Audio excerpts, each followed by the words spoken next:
मैं 2-2.5 सालों में मैं हमेशा पब्लिकली भी कहता हूँ, मैं कोई धरना प्रदर्शन इस तरह के आंदोलनों में भाग ही नहीं लेता हूँ। बीपीएससी के अभ्यर्थियों के मामले में भी मैं नहीं गया था। मैं उस दिन उन बच्चों के साथ जुड़ा जिस दिन यहाँ पर पुलिस ने बच्चों को लाठी से मारा। मुझे एक वीडियो दिखा जिसमें एक बच्ची को रोड पे, बच्ची कोई गिरी हुई थी अभ्यर्थी, और पुलिस वाला जूता पहन के उसके पेट पे पैर रख के मार रहा है। मुझे ऐसा लगा कि अगर ये स्थिति है तो मेरे जैसे लोग अगर नहीं आवाज उठाएंगे, बात सिर्फ बीपीएससी अभ्यर्थी का नहीं है, बात मतलब मानवता के बेसिक मूल्यों का है कि आप किसी अभ्यर्थी को, किसी महिला, किसी लड़की को पुलिस वाले जूता उसके पेट पे रख के डंडे से मार रहे हैं, और सरकार अगर इतनी निरंकुश हो गई है, इतनी अहंकारी हो गई है, तो निश्चित तौर पर अगर मैं सामाजिक राजनीतिक जीवन में हूं तो मुझे उसके लिए आवाज उठानी पड़ेगी। इसलिए मैं गया। अब एक बार जब गए हैं तो जो मामला है उसको ईमानदारी से फॉलो कर रहे हैं, और अपना सब कुछ दांव पर लगाकर, अपना काम छोड़कर, अपने पार्टी का काम छोड़कर, अपनी पदयात्रा छोड़कर उन बच्चों की मदद करने की कोशिश कर रहे हैं।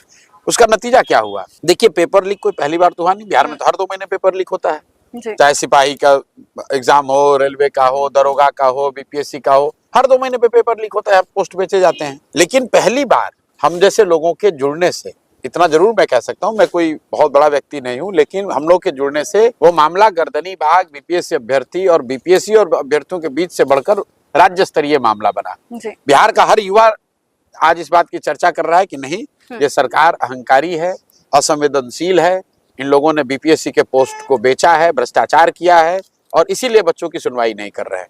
अब ये मामला सिर्फ बीपीएससी अभ्यर्थियों का नहीं है, ये मामला बिहार के युवाओं का हो गया। बिहार के युवाओं को जब आपने लाठी मारा तो ये बिहार के हर उस परिवार का हो गया, हर उस माँ बहन का हो गया जिसने देखा कि हमारे बेटे को, हमारे भाई को कैसे दौड़ा दौड़ा कर पुलिस मार रही है। पुलिस ने जब लाठी मारा तो उसने ये नहीं देखा कि आप किस जाति के हैं, उसने ये नहीं देखा कि आप किस दल के हैं, सभी को मारा गया। तो हम लोग जैसे लोगों के जुड़ने से ये हुआ कि ये मुद्दा अब घर घर का मुद्दा बना है। दूसरा क्या हुआ, आज जो सत्ता में लोग बैठे हुए हैं, आज चिराग पासवान भी बोल रहे हैं कि धांधली हुई है, आज राहुल गांधी भी यहाँ आए हैं और गर्दनी बाग गए हैं। अगर प्रशांत किशोर या हम लोग जैसे लोग इस मुद्दे से नहीं जुड़ते तो ये मामला कहीं ना कहीं ठंडा पड़ गया होता। तो आंदोलन तो अभी भी अभ्यर्थियों का ही है, लेकिन इसको एक थोड़ी व्यापकता जो मिली है, जो कवरेज मिला है, जो इसका चैटर बना है, उसमें हम लोग का थोड़ा बहुत योगदान है। हम लोग के जुड़ने से एक लीगल प्रोटेक्शन लोगों को मिली है।